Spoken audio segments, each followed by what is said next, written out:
Picture this.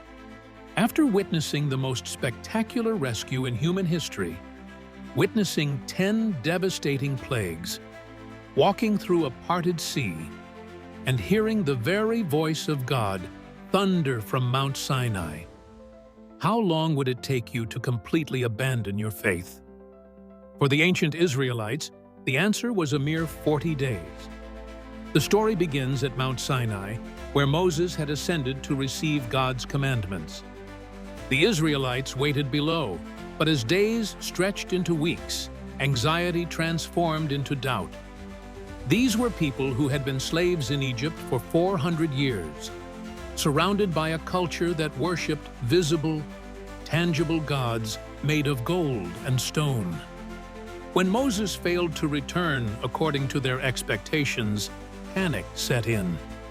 They approached Aaron, Moses' brother and their spiritual leader, demanding he create a God they could see and follow.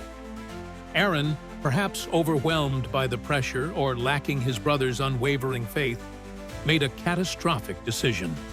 He collected their gold jewelry and crafted a golden calf, declaring it the God that had brought them out of Egypt.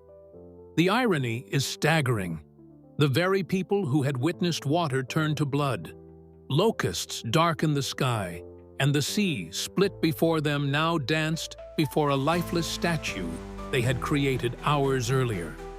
They had replaced the invisible, all-powerful God who had just delivered them with a silent idol that couldn't even move.